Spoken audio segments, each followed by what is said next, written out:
আমাদের বোকাশোকা সহজ সরল মিনু পিসির একদিন হুট করেই দাদুর বয়সী এক বৃদ্ধ লোকের সাথে বিয়ে হয়ে গেল। যেহেতু অনেক দিনের বয়ে বেড়ানো আপদ ঘাড় থেকে বিদায় হয়েছে, আমাদের মা কাকিমা খুব খুশি। তারা বেশ উচ্ছ্বাস নিয়েই বিয়ের তোড়জোড় করেছে। মিনু পিসি দেখতে খুব বেশি লম্বা ছিল না, গায়ের রং ছিল শ্যামবর্ণ, মাথায় উকুন ভরা সিল্কি চুলগুলো ঘাড় পর্যন্ত ছেঁটে রাখা, ছোট ছোট চোখ, উঁচু কপাল, সরু চিকন গোলাপি ঠোঁট। আমাদের দাদু কর্তামার ছিল 9 জন ছেলে মেয়ে। অভাবের সংসারে এতজন ছেলে মেয়েকে পালতে পারবে না দেখে দাদু তার বড় 3 মেয়েকে পাশের গ্রামে বাসা বাড়ির কাজে দিয়ে দিল। সেখান থেকে তারা তাদের পার্মানেন্ট কাজের মেয়ে মিনু পিসিকে সাথে নিয়ে চট্টগ্রাম চলে গেল। মাঝখানে অনেকগুলো বছর মিনু পিসির কোনো খোঁজ খবর ছিল না। বাবা কাকা বড় হয়ে কাজ শিখেছে, তাদের বিয়ে হয়েছে, আমরা জন্ম নিয়েছি। আমার বয়স্ক দাদু রোগে শোকে ভুগে মারা গেছে। কর্তামা প্রায় সাদা শাড়ির আঁচলে মুখ লুকিয়ে মিনু পিসির জন্য কাঁদত। কাকা একদিন খবর পেয়ে চট্টগ্রাম থেকে মিনু পিসিকে খুঁজে নিয়ে এলো। কর্তামা তার বোকাশোকা মেয়েকে জড়িয়ে ধরে হাউমাউ করে কাঁদছে আর বলছে, আমার ছোট্ট মেয়েটা কত বড় হয়ে গেছে। মিনু পিসি কর্তামার মাথায় হাত বুলিয়ে দিয়ে তার সুন্দর দাঁত কপাটি বের করে হাসছে। আমরা সবাই অবাক হয়ে দেখছি। মিনু পিসিকে ঘিরে আমাদের কৌতূহলের শেষ নেই। একটানা এত বছর কাজ করে মিনু পিসি মোট 11 সেট জামা, 2 জোড়া জুতো, 60,000 টাকা, কানে ছোট্ট একটা সোনার দুল সাথে নিয়ে এসেছে। আমরা সব ভাই বোনেরা মিলে সারাক্ষণ মিনু পিসির ব্যাগ এলোমেলো করে জামাগুলো দেখি।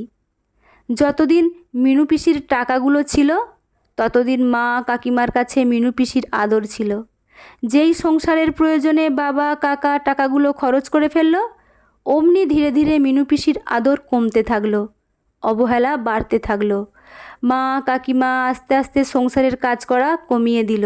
কাক ডাকা ভোরে ঘুম থেকে উঠে উঠোন ঝাড়ু দেয়া, পুকুর পাড় থেকে রান্নার জল আনা, থালা বাসন মাজা, সকালে রুটি বেলে দেয়া, আমাদের স্কুলে পৌঁছে দেয়া, দুপুরে মাছ সবজি কোটা, বিকেলে মা কাকিমার মাথায় তেল মালিশ করে বিনুনি গেঁথে দেয়া, সব কাজ একা হাতে মিনু পিসিকেই করতে হতো। আমার বোকা মিনু পিসি সবার সব ফরমাইশ হাসি মুখেই করে দিত। কাজে একটু এদিক সেদিক হলে মা কাকিমা ঠেস মেরে মিনু পিসিকে কত কথা শোনাতো।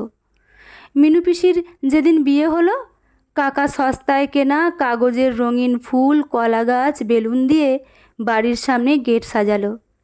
মা কাকিমা পাট ভাঙা লাল শাড়ি, মাথা ভর্তি সিঁদুর পরে, হাতে বরণডালা ফল মিষ্টি জল নিয়ে নতুন জামাইকে বরণ করে ঘরে তুলল। বিয়ে হবে দেখে মিনু পিসির খুব খুশি, কিন্তু তার বুড়ো বরকে দেখে আমরা ভাই বোনেরা খুশি হতে পারলাম না। বুড়ো লোকটি তার বিবাহযোগ্য নাতিদের সাথে নিয়ে বিয়ে করতে চলে এসেছে। সাদা ধুতি পাঞ্জাবি পরেছে, কপালে বড় করে তিলকের ফোঁটা দেয়া, মাথার চুল নেই, টোপর পড়েছে, 2 পাশের দাঁতও পড়ে গেছে, হাত পায়ের চামড়া কুঁচকানো, দেখলেই দাদু বলে ডাকতে ইচ্ছে করে। লোকটি আমাদের কাছে ডেকে হাতে চকলেট দিল। ভদ্রতার খাতিরে আমরা চকলেট নিয়ে সরে পড়লাম।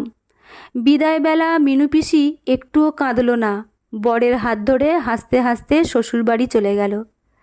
আমাদের পিসেমশাই পিসিকে নিয়ে বেড়াতে আসলে আমাদের জন্য অনেক কিছু কিনে আনতো। মিনু পিসি প্রথম প্রথম খুশি থাকলেও ধীরে ধীরে তার মুখের হাসি কমে যেতে লাগলো। বেড়াতে এলে প্রায় মা কাকিমার কাছে ফিসফিস করে কী যেন গোপন কথা বলতো। সে দাম্পত্য জীবনে সুখী না, কোনোদিন নাকি তাদের বাচ্চা হবে না। বাচ্চা জন্ম দেওয়ার বয়স আমার পিসিমশাইয়ের ছিল না। আসলে তার প্রাক্তন স্ত্রী মারা গেছে, ছেলেরা ভাত দেয় না, তাই নাতিরা তার বুড়ো দাদুকে দেখাশোনা করার জন্য মিনু পিসির সাথে বিয়ে দিয়ে দিল। এতে তাদের 2 জনেরই নাকি গতি হয়েছে। তবে মানুষটা মিনু পিসিকে চোখে হারাতো, বউ বলতে পাগল ছিল।